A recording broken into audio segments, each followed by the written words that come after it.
저는 호감 가는 인상 그리고 매력이라고 하는 것은 생김새로 결정되지 않거든요. 그러니까 잘생겼다고 해서 매력적이 되건 아니라는 거예요. 아니에요. 모든 생김새를 초월하는 건 사실 가장 중요한 건 표정입니다. 표정. 예. 자, 눈과 입이 웃으시려면 세 군데를 올려야 돼요. 눈썹, 볼, 입꼬리. 자, 눈썹, 볼, 입꼬리를 동시에 올리면서 소리를 조금 내시면 좀 시너지가 나거든요. 어떻게? 안녕하세요. 온토리TV 민수경입니다. 안녕하십니까. 숭실대 경영대학원의 이미지 경영학과에서 후학을 양성하고 있는 송은영입니다. 안녕하세요. 반갑습니다. 너무 반갑습니다. 저희가 무려 한 12, 13년 전에 네. 그때 제가 교수님한테 수업도 좀 들었었고. 아이고. 아니 제가 그때도 이제 교수님한테 강의를 네. 들으면서 네. 되게 멋지다. 아우, 감사합니다. 뭔가 아우라라 그래야 되나요? 그런 것들이 너무 멋지다 이런 생각을 했었는데 그 사이에 이제 교수님이 이렇게 움직이시는 활동하시는 걸 보면서 역시라는 생각을 했었어요. 근데 지금 감사합니다. 교수님께서 얼굴 박사 1호로 알려져 있잖아요. 네. 예뻐서 1호인가요? 아니요. 저도 제가 얼굴 박사 1호라는 걸 몰랐어요. 좀 오래전에 KBS 작가 한 분이 네네. 전화가 온 거예요. 얼굴 박사 1호시죠? 이래요. 그 직장인의 생존 전략 이미지 메이킹 코너를 저한테 한 6개월 정도 맡아달라 이런 섭외차 전화를 왔었거든요. 그래서 그때 그 작가가 박사 논문을 뒤져보니까 얼굴에 대한 개념을 정리한 게 제가 처음이래요. 아, 그래요? 영광스럽습니다. 이러면서 그냥 그 닉네임을 아주 그냥 얼른 받았죠. 그리고 그 이후에 이제 KBS 아침마당이나 여러 TV 프로에서 저에게 이제 얼굴 박사 1호다 이러한 것들을 조금 이제 알려주고 사실 저 엔잡러예요. 엔잡러. 메이크업 아티스트. 그다음에 분장을 뭐 한 35년 했고요. 그리고 대학에서 물론 강의를 하는 교수이고 그리고 기업체 강사. 설화수 화장품 광고 모델도 했었고 지금은 남편과 함께 부부 모델로도 여기저기 뭐 패션 모델로도 가고 CF 모델로도 가고 또 베스트셀러 또 작가로도 조금 이제 활동을 하면서 요즘 조금 엔잡러의 대표적인 전문가가 아닐까. 제가 만나본 엔잡러 중에 가장 화려하신데요. 아유, 감사합니다. 우리가 이제 오늘 얼굴에 관한 이야기를 네, 할 거잖아요. 네. 특히 누군가를 처음 만났을 때 첫인상 정말 중요하잖아요. 정말 중요하죠. 근데 이제 교수님이 말씀하시기를 첫인상 때문에 운명이 바뀔 수도 있다. 아우, 라고 그럼요. 말씀을 하셔서. 우리가 흔히 네. 맞선을 보거나 미팅을 하죠. 그리고 면접을 보죠. 네. 그때 첫인상이 그 결과에 미치는 영향이 어쩌면 거의라는 거죠. 아, 가능성이 있느냐 없느냐. 첫인상은 반호흡에 결정됩니다. 라고 얘기를 해요. 그러니까 호흡을 들이마시느냐 내쉬느냐. 이 찰나에 결정이 되는데 저 같은 경우에도 사실은 첫인상 때문에 지금의 남편과 결혼한 거거든요. 제 남편을 만나자마자 남편이니까 이렇게 되는 거예요. 그래서 눈과 콧구멍이 커지면서 볼 근육이 올라가요. 나도 모르게 그냥 나도 모르게. 입가에 미소가 지어지는 그렇죠. 건가요? 그렇죠. 그러니까 첫인상은 지극히 본능적인 현상이고 뇌의 쾌감을 느끼게 되면 일단 첫인상은 아주 좋은 거죠.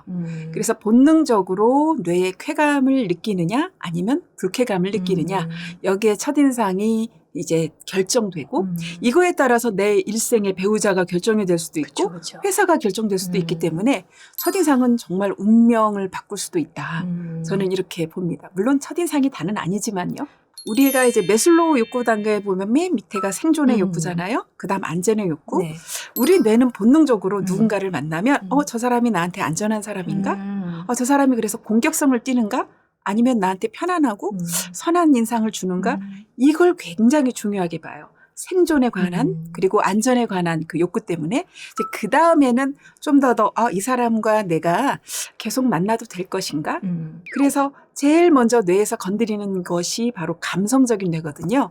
그래서 첫인상은 이성적으로 분석할 새 없이 기분이 좋은가 나쁜가 이걸로 판단하기 때문에 정말 본능적으로 좀 일어나는 현상이다. 이렇게 볼 수 있습니다. 네네.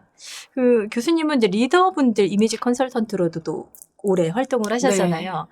정치인들하고 기업인들하고 뭐 리더에 있는 분들이긴 하지만 약간 좀 차이도 있지 않을까? 그런 생각이 들어요. 공통된 부분도 있고 음. 차이점도 있어요. 일단 정치인들이 저에게 이미지 컨설팅을 의뢰할 때는 당장 선거. 그래서 단기적으로 굉장히 빨리 드라마틱하게 변화를 요구하고 그리고 정말 중요한 것은 정치인들은 미디어 이미지에 굉장히 신경을 써요. 그리고 개인적인 관점으로 보죠.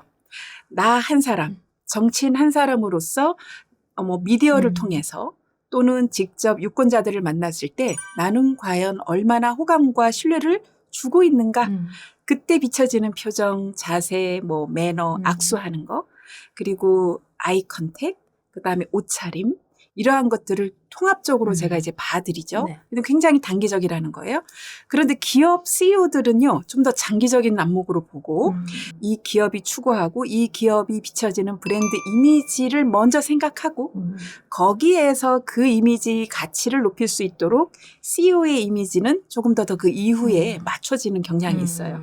그리고 구체적으로 뭐 회의를 할 때 좀 더 회의 분위기를 생산적으로 이끌어갈 수 있는 화법이라든지 존경받는 롤모델의 그런 모습을 보여줄 수 있을까? 이런 관점에서 보기 때문에 구성원들을 만났을 때의 소통 능력이나 표정이나 또 뭐 여러 가지 그 에티켓 같은 것을 좀 많이 보기도 합니다. 물론 외적인 것도 보고요. 그러나 공통점은 좀 더 호감과 신뢰를 얻어야 된다는 거 그리고 선한 긍정적인 리더십을 갖추어야 된다라는 것은 이제 또 둘 다 공통적인 부분이라고 볼 수가 있죠. 네. 이미지는 내가 어떤 사람인지 보여주는 하나의 전광판. 네. 그러니까 항상 우리는 모든 이미지를 통해서 내가 어떤 사람인지 메시지를 던지고 있는 거예요. 그래서 언어적 메시지, 그다음에 비언어적 메시지가 모두 나의 가치를 보여주는 거죠. 정말 중요하고 정말 좋은 이미지 관리는 뭐냐면 목표가 정말 내면에 있는 나의 본질과 겉으로 드러나는 정말 보여지는 내가 조화로운 거예요. 그게 더 중요해요. 그게 진정성 있는 그런 이미지 관리의 정말 중요한 핵심이라고 볼 수가 있어요. 네네. 저는 호감 가는 인상 그리고 매력이라고 하는 것은 생김새로 결정되지 않거든요. 그러니까 잘생겼다고 해서 매력적이 되건 아니라는 거예요. 아니에요. 우리 주위에 보면 왜 예쁘고 뭐 잘생겼는데 뭔가 좀 차갑고 입만 열면 확 깨고 좀 정 안 가고 정 안 가고 뭔가 태도가 별로 안 좋아.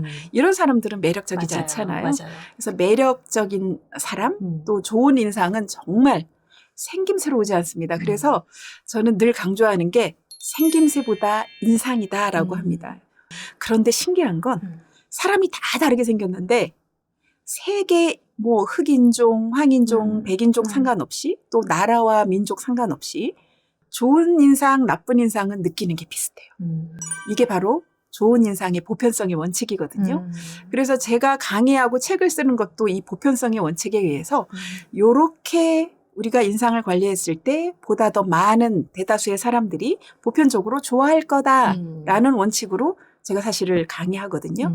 그래서 어떤 생김새로 우리가 관리하고 만들어지느냐, 그래서 성형외과 가야 되느냐, 이게 아니라 모든 생김새를 초월하는 건 사실 가장 중요한 건 표정입니다. 표정. 예. 표정 성형 수술이라고 할 정도로 표정은 얼굴의 불균형을 조화롭게 균형 있게 맞춰줄 만큼 대단한 힘이 있어요. 하나만 알려드릴까요? 그러게요. 이제 알아야 또 연습도 하고 좀 균형도 맞출 테니 네. 어떻게 하면 되나요? 그냥 우리 민수경 대표님처럼 눈과 입이 웃으시면 되는데 눈과 입이 웃는 걸 보통 우리는 진짜 미소다. 얼굴은 사실 찰스 다윈의 어떤 그 인간과 동물의 감정 표현이라는 그런 이제 책을 보면 2주면 바뀝니다. 2주면이요? 네. 가장 발달되어 있는 게 얼굴 근육이기 때문에 제가 지금 알려드릴 이 운동을 여러분들이 아침 저녁으로 6번 이상씩 한 2주만 해보시면 놀라운 변화가 있거든요. 일단 한번 해보실까요? 네, 일단 2주 하시고 바뀌었다 싶으면 댓글 달아주세요. 자, 눈과 입이 웃으시려면 3군데를 올려야 돼요. 눈썹, 볼, 입꼬리. 눈썹, 볼, 입꼬리. 자, 눈썹, 볼, 입꼬리를 동시에 올리면서 소리를 조금 내시면 좀 시너지가 나거든요. 어떻게? 한 상태에서 그 상태에서 그대로 멈춰서 5초 이상 멈춰주셔야 돼요. 그래야 우리 뇌에서 이게 저장을 하거든요. 자, 여러분 다 같이 한번 해보실까요? 하고 5초. 네, 멈춰주세요. 그런데 이걸 보시면서 나 5초 했는데 볼 근육이 벌써 뻐근해. 이러신 분들이 많이 계세요. 그동안 안 썼다라는 안 거네요. 썼던 거죠. 그래서 반성하셔야 돼요. 음. 내가 이렇게 웃지 않았구나 라고 반성을 하시면 되겠고 그 다음에 이제 두 번째 하나 더 네. 있어요. 사고가 건전해 보여서 신뢰감을 주는 그런 표정이 또 있거든요. 이거는 위치야만 보이고 웃으면 사고가 건전해 보이고 신뢰감을 줍니다. 안녕하십니까, 송은영입니다. 이렇게 지금 대표님처럼 웃으시는 게 중요한데 안녕하십니까, 송은영입니다. 이렇게 웃으시면 조금 갑자기 호감이 비호감으로 바뀌면서 나이가 들어 보이고 뭔가 음흉해 보일 수 있다는 거죠. 뭐라 그럴까? 약간 좀 교수님의 단정한 모습이 흐트러지는 느낌이었어요. 그렇죠. 그래서 어떤 사고방식까지도 우리는 흐트러져 보일 수 있는 게 표정이고 또 하나는 정면을 보셔야 됩니다. 정면을. 대한민국 사람들이 눈이 외카풀이 많고 약간 눈이 차갑다 보니까 슬쩍 옆으로만 보잖아요. 그러면 째려보는 것 같은 오해 굉장히 많습니다. 정면을 보시면 오해를 많이 줄일 수가 있어요. 금융권에서 또는 영어 파트에서 사람을 만날 때 옆으로 보지 말라고 제가 강조를 해요. 항상 정면을 보면서 인사를 하시고 또 사람과 대화를 하시는 게 정말 여러분들 좋은 얼굴 인상을 만드는 정말 핵심적인 비밀 2가지를 오늘 알려드렸으니까 꼭 실천해 보셨으면 좋겠습니다. 네, 실천하시고 변화가 있다면 댓글. 2주만 해보세요. 2주 후에 댓글. 제 마지막 질문을 좀 드려볼까 해요. 이미지를 이제 관리한다는 것, 이게 분명 필요하다라고 여기시는 분들 많이 계실 텐데, 한편으로는 혹시 이런 분도 계시지 않으세요? 그렇게 가식적으로 나를 꾸미면서 살아가야 하나요? 라고 많죠. 반기를 드시는 분도 계실 것 같아요. 가끔 있어요. 가끔 있는데 저는 그렇게 생각합니다. 이미지 관리는 자기를 사랑하는 마음으로 하셔야 됩니다. 우리는 자기 가치를 높이고 인정받기 위해서 자기 관리를 하는데 이게 남에게 잘 보인다라는 관점과 내가 나를 사랑한다라는 관점의 차이인 것 같아요. 좀 더 극명하게 표현을 하면 꾸밈인가 가꿈인가 이렇게 저는 봅니다. 우리가 화단을 가꾸잖아요. 그럴 때 뭐 김이 있으면 김을 뽑아내고 뭐 벌레가 있으면 농약도 좀 뿌리고 그리고 뭐 물도 주고 우리가 화초를 가꾸는 것처럼 나를 가꾸는 거죠. 그리고 조금 더 깊이 있는 이유를 말씀을 드리면 칼 구스타프 융의 페르소나와 그림자 이론이 있거든요. 페르소나는 말 그대로 가면이라는 뜻인데 우리가 이제 사회생활을 하고 다른 사람들 앞에 섰을 때 그때 사회적 인격을 얘기하거든요. 그럼 그림자는 사회적 인격 뒤에 숨겨진 나의 아주 그 본능이죠. 본능적인 자. 융은 이렇게 얘기를 해요. 그림자와 페르소나 사이에서 끊임없이 갈등하고 타협해 가면서 성장해 나가는 것이 바로 우리의 자아다. 그러면서 뭐라고 얘기하냐면 페르소나도 사회적 인격이기 때문에 반드시 갖추어야 된다라는 거죠. 그래서 페르소나를 가식적인 나의 이미지가 아니라 페르소나도 사회적 존재로서의 나고 그 그림자도 인간적인 나거든요. 이 2개의 자아를 어떻게 하면 조화롭게 잘 타협해 나갈 것인가는 우리 각자의 또 과제가 아닐까 하는 생각이 들기 때문에 여러분들 자기 이미지 관리를 너무 부정적인 인식으로 보지 말고 균형을 맞추면서 관리해 나가는 그러한 활동이라고 생각하셨으면 좋겠습니다. 네. 어쨌든 다른 사람들에게 부정적인 좋지 않은 메시지를 막 내뿜으면서 상대방은 나의 좋은 점을 봐주길 바란다면 그건 역시 좀 말이 안 되는 욕심이지 않나라는 욕심이죠. 생각이 들고요. 네. 아까 말씀하신 것처럼 나를 꾸며내는 게 아니라 나를 잘 가꾼다라는 차원에서 잘 나를 좀 만들어 나갔으면 좋겠습니다. 네. 오늘 말씀 너무 잘 들었습니다, 교수님. 저도 너무 즐거웠고요. 또 뵀으면 좋겠어요. 네, 2편에서 교수님의 또 깊이 있는 이야기를 또 만나보실 수 있겠습니다. 저희는 여기서 인사드릴게요. 고맙습니다. 고맙습니다.